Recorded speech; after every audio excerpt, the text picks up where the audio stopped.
Hello and welcome to the Eye on the U podcast, the Miami Herald's Miami Hurricanes podcast. I'm David Wilson, and I'm joined on the other line for the first time in a long time. I usually say as always, but it's been about a month. We got Susan Miller Degnan back on the show. She's our Miami football beat writer here at the Herald. First of all, thanks to Michelle Kaufman for filling in for about a month straight to talk basketball. That was a very fun month.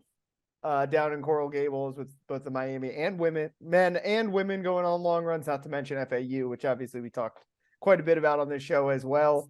But We're back in football mode. Glad to be able to shift back into football mode just in time for the spring game, which this episode will come out Friday morning. The game is tonight.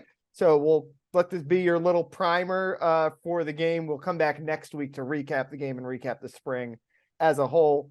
But Susan, first of all, how have you been? It's been a while. Did you enjoy the basketball runs? What's I've been reading been like? Oh, I've been covering spring football. That's it. It's so because usually spring football is the deal in South Florida this time of year, right? It's usually like before Heat playoffs start, nothing going on with Dolphins, before baseball, right? You kind of realize the spring training, but this year it was definitely like the secondary story behind basketball. It was kind of interesting. It's like that's what it's like in a lot of schools. Spring football is not the biggest deal, but obviously just in time for the spring game, which everyone always gets locked in for. True. So I'm glad to be able to come and talk about it this week. I was out of practice with you Tuesday. Yeah. So we're gonna run through kind of like what we're looking forward to seeing in the spring game. I guess before though, just from spring practices before we get into the spring game specifically.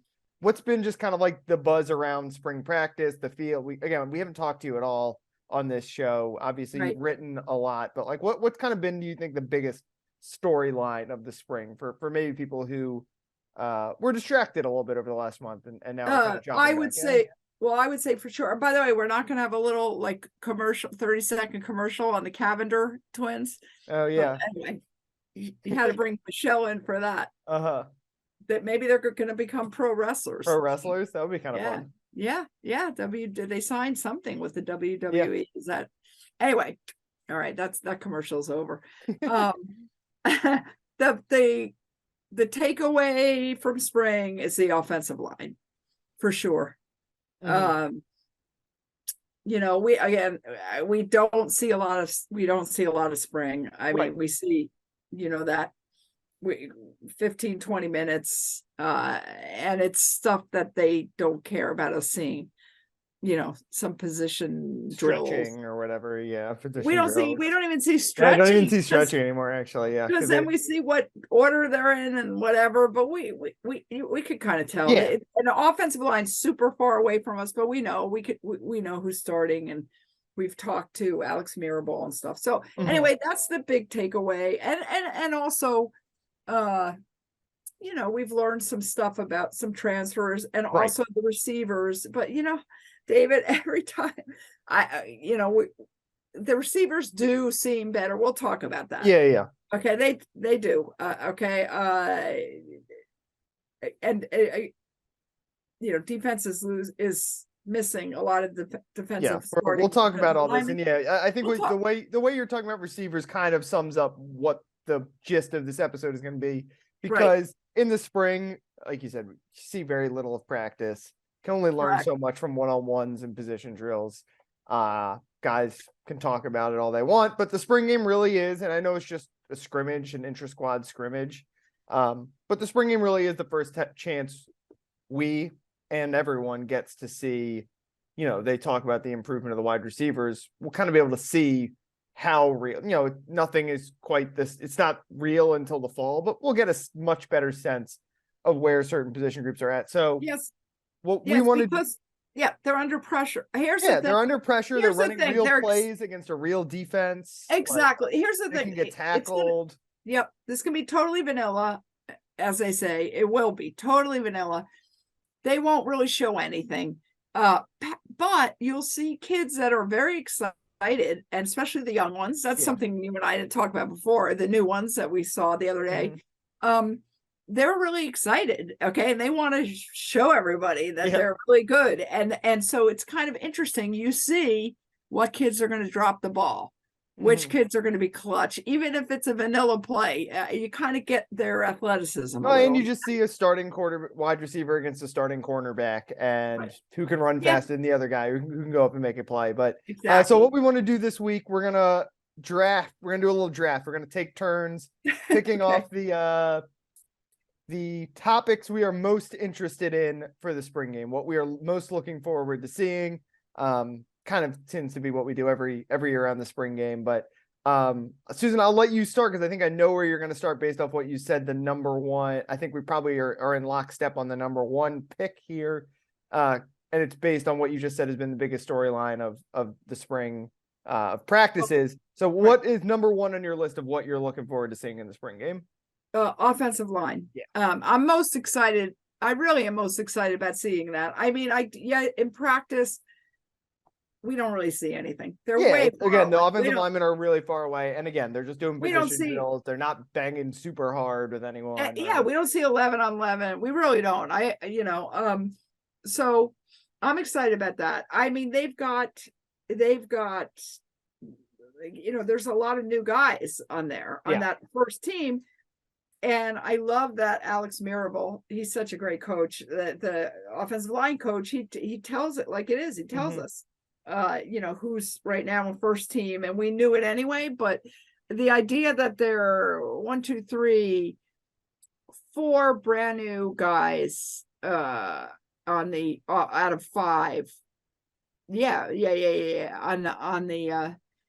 on the starting on the offensive line, including a true freshman who I'm really excited to see, Francis Mauangoa.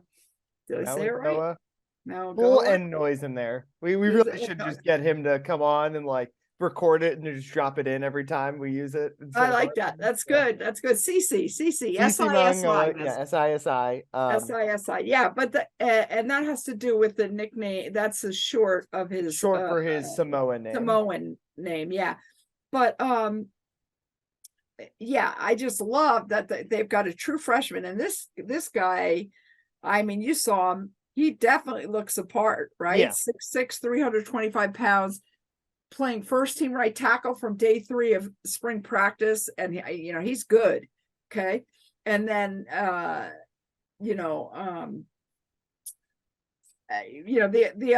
other new guys, you got the Alabama transfer Javion Cohen is at left guard, and he's a big time guy. He started at Alabama, and he's a good player. You got Jalen Rivers, at left tackle. Yeah, who was on the team last year, but barely, has had injuries every year. I think he's still only technically a redshirt freshman. Yeah, he's had a lot of injuries, and they knew, they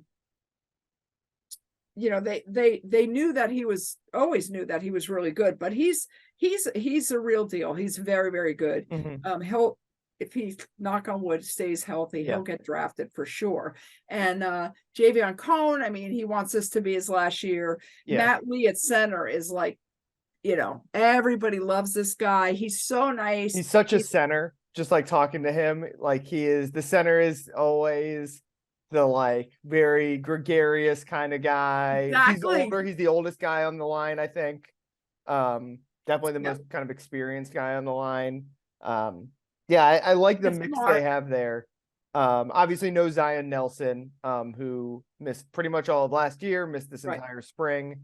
That guy, if he's healthy, that guy's been a really good left tackle at this school. So if he's healthy, that's a whole other level or that this offensive line can get to. But like you said, the new bodies are, Cohen and Lee are locks to start. This is gonna be our first real chance to see them. For sure. Jalen's a lock to start. Jalen Rivers is a lock to start. And Nez Cooper, probably. Yeah, I mean, then you got Inez Cooper, who was pretty good last year as a freshman, got really thrown right into the fire. You've got Francis Mauangoa, obviously, as you mentioned. It kind of seems like he's gonna start. I mean, based on the reviews they're getting out of camp and how quickly. I mean, I wasn't around Navon Donaldson's freshman year, but it seems very similar to what happened with Navon, right? The first day he showed up. Yeah, but I don't. He was right in the starting lineup. Yes, but that was. I don't know. I feel different about Mauangoa. I think is Well, I think the line is better, right? It's Line harder is to get in better. the starting Yes, lineup it's right better. now. Like It's better. Navon was thrown in a little bit because out of need. Mongo seems like he's earning that job. Well And yeah, said. obviously if Zion gets in, like that's another potential NFL offensive lineman you've got. Like so. Yeah, I don't see it. By the way, Zion, he hasn't been around. At this He point, hasn't it's very much practiced. we have to wait and see what because he hasn't been healthy in almost a full calendar year at this Who point. knows what It's going to shape be he's in? He's not yeah. hasn't been But practicing, and but even without him, this offensive line is really interesting. That's not even to mention a guy like Lawrence Seymour, who played a little bit last year. They seem to Samson Okunlola, another 5-star tackle. It's a really exciting group. They've clearly rebuilt it. I think the one thing you can get out of watching practice is how big that group is. Who it was a big topic of conversation when they got Inez Cooper last year, that he was not the highest ranked. He was kind of a low, I think outside the top 1,000 in a lot of the recruiting rankings, but he's huge. And you could just see Mario Cristobal's commitment to getting giant offensive linemen. And the other day I was out there with you and we talked to Francis and Samson. Those guys are both like 6'6", 325. Like they are a really big group. Javion Cohen's a really big guy. Matt Lee is big for a center. After they David, had they're Ja'Kai in Clark, good who was shape. smaller. Yeah. They are so different from years ago when they were just like big flubs. Yeah. Okay. I really with their stomachs hanging over their. And then Miami went from that, and for the last couple of years, they've had a little kind of undersized guys, right? DJ Scape was a really good player, but very small for a tackle. Ja'Kai Clark was a really, really solid center for this team, but small. They've clearly made a commitment. The one exception is Lawrence Seymour, who's a smaller guard, who doesn't seem like he's going to start, but obviously he started some last year, so he's an important piece of that group too. But other than him, everyone on this line is really big, and everyone they've brought in has had that size. So we've been able to see that in practice. Now we actually get to see them like at work, how they match up. It's a shame that Miami is going to be thin on the defensive line in the spring game. A lot of the guys who we think are going to be the starters have not practiced this spring. Right. But still, our chance to see a lot of those guys, and especially the freshmen, in action for the first time. Yep. True. Going from a positive, these are the two that I had as my 1 and 2. The positive was the O-line. So my first pick is going to be kind of the negative. That's the wide receivers, which I still have big questions about. All the buzz has been they've been better this spring. Jacoby George is apparently taking a leap. Not surprising. I think he's a guy that we've been, we saw even as a true freshman, he flashed a lot. Had a suspension injuries last year. It kind of hampered him. But they need to find a guy. That's the clear weakness, I think, of this offense, is that they still don't have a clear cut like number one wide receiver. Colby Young, maybe. We saw him, especially when he was with Tyler, looked really good. Maybe you can do that over the course of a full season. But they didn't go into the portal and get a guy to fill in that starting lineup. They did not recruit like a 5-star wide receiver who can come in and change that group immediately. They need guys to step up. They need Colby Young to be better and more consistent. And I think he's the one that I'm most excited about, because we saw, he had really high upside from what we saw at certain points last year. Jacoby George, Xavier Estrepo, we know what he is. He's rock solid. Got to stay healthy, obviously. But still, like, other than that group, and none of those guys are all conference guys on their resume. They need someone to take that leap to that level, and this will obviously be our first chance to really see it. Yeah, definitely.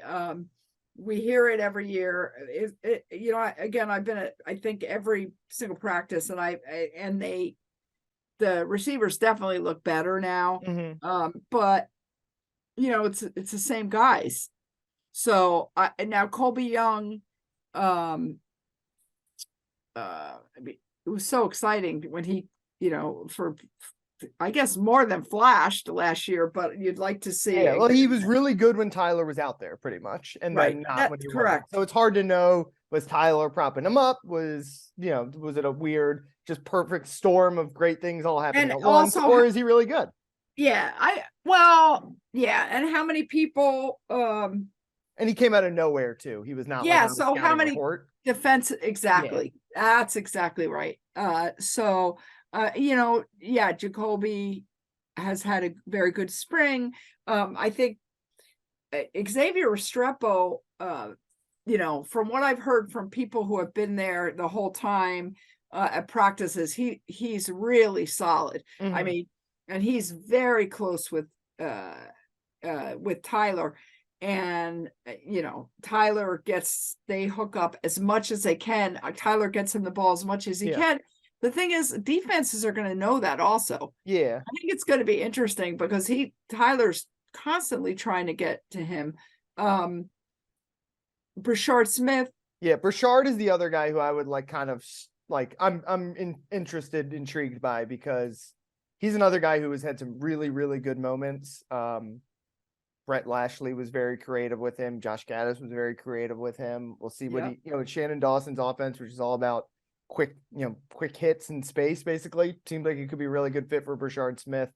But again, he's a little redundant with Restrepo, right? You can play multiple slot guys, especially if you're going to go four wide, but they play the same position. The way I think about it is, if we're trying to replicate Tyler's redshirt freshman year, you need the Mike Harley, right? And I think Xavier Restrepo can definitely be that Mike Harley, but you need that Charleston Rambo too, right? The guy on the outside who can catch those deep throws. Really? Maybe that's Colby Young, maybe Jacoby George, who's a different body type, but plays on the outside more than a guy like Restrepo does. Maybe that can be him. Isaiah Horton is a guy that's gotten a lot of positive lip service so far. I'm excited to see him because we just haven't seen him a lot. Didn't play, I think, at all as a freshman, or at least didn't have a catch as a freshman. They need an outside guy, and they're still looking for that. I was surprised they weren't more aggressive in the transfer portal and trying to get a guy like that. Me too. I don't understand that. I don't Frank Ladson, I guess, is another name we should mention. Which one? Frank Ladson started a lot of games from last year. So he's been. It just feels to me like they got a lot of solid guys, but no one's taken that step to be that guy, right? That number one guy on the outside, and they got to find that. They've obviously started that process already behind the scenes, but someone's got to prove it this year. What's next on your list? What's next on my list is cornerbacks. Okay, it's another, I guess, negative one, but is that, or should it be quarterbacks? Let's go with cornerbacks. I think I have them next on mine. Corner with a C, right? Yeah. Okay, let's go to cornerbacks. I mean, they lost their two best cornerbacks, right? Tyreek Stevenson, who's going to be a mid-round NFL draft pick probably, and DJ Ivey, who had a very kind of up and down career at Miami, but he might get drafted too. But is very athletic and has a great size, build for and size. That's a lot. Those are two big losses. They got kind of no one they got Devontae Brown in the transfer portal. He's going to start. They got Devontae and little brother when he arrives, but that's not. He's not here in the spring game. Right, and they got Darryl Porter. I mean, and they've got Corey Couch. Corey Couch, I think, has had a really good spring from what I've heard. Again, we see them doing position drills, like run here, go through the tire, catch the little ball, 10 yards, whatever. But Corey Couch, I think, from what I heard, is playing very well. He's kind of a nickelback guy. Yeah. In this Lance Guidry defense. So I mean, Devontae Brown, another UCF guy. Yep. Just like Matt Lee, just like Harris, the new running backs coach, Tim Harris. Mm-hmm. I mean, cornerback it could be a weakness. Yeah. Could be. It's a little similar to wide receiver, right? Because I think Devontae Brown is rock solid. I mean, we'll see. Maybe he can take a leap and be like an all conference type guy. But behind him, there's Darryl Porter, obviously, played a lot last year. Right. Can he step up? And he wasn't a starter though. Can he become a starter? Terry, they got I'm blanking on his name. The Iowa cornerback transfer. What's his name? Terry Roberts. No, no. Roberts. Terry Roberts. I kept wanting to say Terry Porter. I was combining him and Daryl Porter. Oh, don't say Terry Porter. But Terry Don't Roberts. mention Terry. But Terry Roberts, we haven't. It's really weird. They just haven't. I don't think we've talked to him at all. They never brought him to us. An older guy, a lot of experience. So they've got some bodies there. That's another spot where I was a little surprised they didn't go and take a big swing at like one of the top corners on the market. The thing I'm glad you mentioned Corey Couch. I kind of forget about him when we talk about corners because he is the slot guy, right? It's a little different. The thing I like about Corey Couch is, and he's another guy who I know has had an up and down career here, but we've seen him be really good. Like we've seen him be really good. He's okay. He's good. And I think he's had a couple injury, illness type things that have maybe hampered him at times, and made him kind of look worse than he probably is. But we saw when he was a freshman, he was really good. And if a coach can figure out the best way to use him, he's got a high ceiling there. And I know he's a smaller guy, and he's gonna primarily play the slot, but he's got really long arms. And I think he can be a little bit more versatile than just doing that. So yeah, the corner to me. So if you're asking me why I'm optimistic about this Miami team, it's because the O-line and the quarterback, which are maybe the two most important positions, right? The reason I'm pessimistic is the wide receivers and the cornerbacks, which in modern college football, those are two really, really important positions. With how much teams throw the ball, you need a wide receiver to get the ball. Yes, and cornerbacks to stop other teams' passing attacks, and those are. I don't want to say they're weaknesses for Miami because it's hard to say anything is a weakness until we see anything. But on paper, there's a lot to prove, I think, from those two groups. Yeah, you're going to have Cam Kinchins at safety running around the whole field. Yeah, and that's a good thing. They do have two really good safeties between him and James Williams. They're going to cover up a lot. And I like their defensive line. We'll talk about that, I think, as we go on here. Yes, I agree. But I think cornerback, wide receiver, those are some flaws that this roster has. And obviously they could add transfers in the summer. Portal's kind of never closed. Obviously Portal's it's technically closed, but it opens back up soon. Saturday. Is it Saturday? Yeah. So they can go right back at it and try to get a guy if they don't think they've got the right personnel. But just talking about the spring game, those are two spots where I think we need to see some people step up. Definitely. Okay, is it your turn? Is it my turn? Yeah, my turn here. You're gonna snatch my quarterbacks away. Go ahead. Yeah, I'm torn between two picks here, but I'll go with the quarterbacks just because I don't think. Well, one, we're always excited to see quarterbacks. We talk a lot about quarterbacks. But we haven't seen Tyler Van Dyke play football in a really long time for more than 10 straight plays, because every time we saw him last year, he got hurt. Correct. I'll also use this as just a chance to talk about the whole offense, right? Because I'm confident in Tyler Van Dyke. I think he's much closer to the player he was in year one than he was in year two. Even if Rhett last year was getting the absolute best out of him, last year was a nightmare scenario. The offense, I don't think, was a fit. The injuries obviously hampered him. He was good, and I think people have forgotten, he was good for a couple games there before the injuries. He was really good against Virginia Tech and North Carolina. But he also had some weird early on. Yeah, and he was terrible early on. He got benched in the Middle Tennessee game. Yeah, I'm just excited to watch him play football again. I like watching him play quarterback with his weird, funky sidearm delivery. But I'm also, in that same vein, I'm excited to see him in Shannon Dawson's offense. As you mentioned at the top, they're going to be real vanilla, but you still have a base offense, right? And this base offense is going to look a lot different, I think, than Josh Gaddis's base offense. For sure. They're going to a lot more wide receivers on the field. They're also banged up at tight end. No Elijah Arroyo, right? So they're gonna. But they'll be okay. They'll be all right. But yeah, we're gonna see. I think we're just gonna get a sense of the different formations they're gonna use, the time to throw, basically. We're we're not going to see all the playbook, but we're going to see the fundamentals of the offense, and we're going to see how Tyler Van Dyke can operate in them. Yeah, I'm psyched. I'm a big Tyler Van Dyke fan, and I think he's going to be great. I'm worried. I don't want to just keep going on and on about this. I am worried about the next time he gets hit. Yeah. And that won't be at the spring game. So we really won't, God forbid anybody touches Tyler. They're like cut from the team immediately. But I because of that, David, there's so much. I mean, I think he's going to look good if his receivers come through. Because I think he is good. I'm always worried. I'm a mother. I'm worried about the shoulder. I'm worried about his shoulder. So let's move on to Ja'Cory Brown. Okay.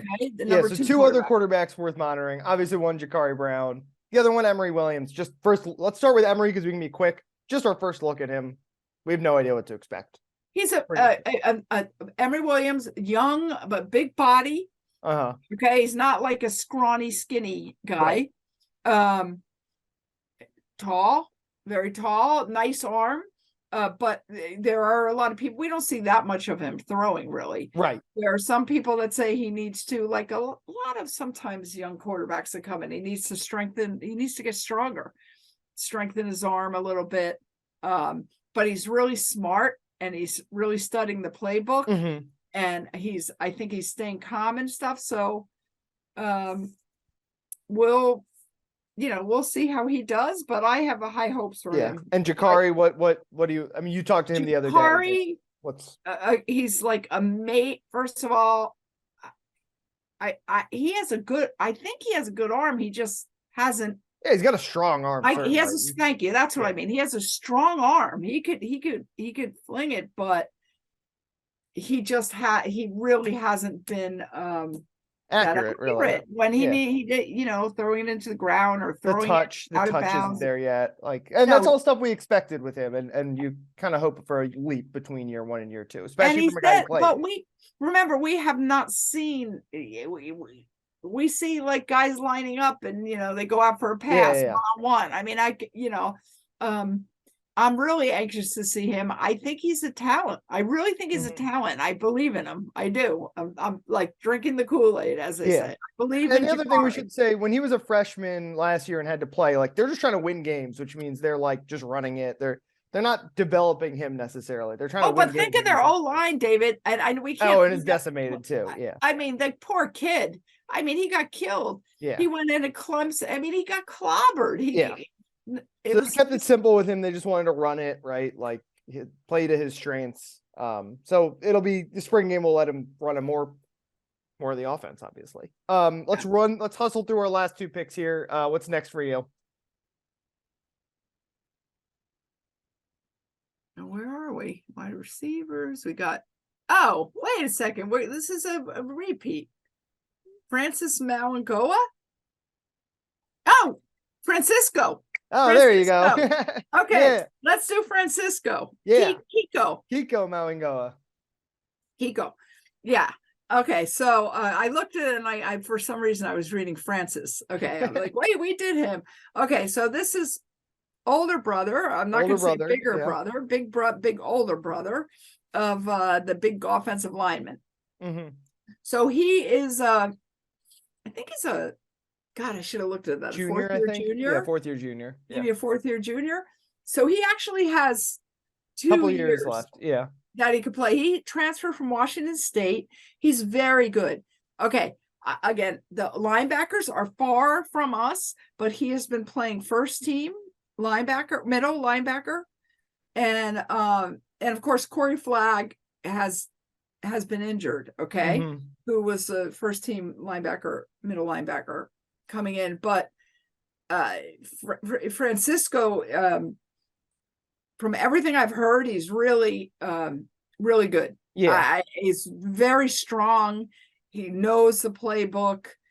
Mature. I mean, they're really liking him a lot. Yeah, I think he's pretty much won the starting spot. Yeah, when I said I was surprised they didn't get clear upgrades at corner and wide receiver in the portal, They did do that at linebacker. They went and got a guy who linebacker has been a weakness for this team for years. They finally went and got like one of the linebackers that were available in the transfer portal. Obviously, having his little brother committed, I'm sure helped with that. But yeah, they found their middle line. I mean, it seems like they've found their middle linebacker. Obviously, they hope they got that with Caleb Johnson last year. It didn't work out, but no, it really didn't. Between him and Wesley DeSaint, who that could easily be the starting linebacker tandem. That would be two new starters from a year ago. Obviously, West was starting, I think, by the end of the year, technically. That's a big upgrade potentially at that spot that has been a weakness, because DeSaint seems like a star, obviously, and then Kiko is another guy who's just upgraded that spot. And you still got Corey Flagg, you mentioned, has been injured, and I know another guy that can frustrate Miami fans at times, but has been just a really solid player, and obviously a guy they really like, and his leadership and all the intangible qualities, they value his contributions a lot.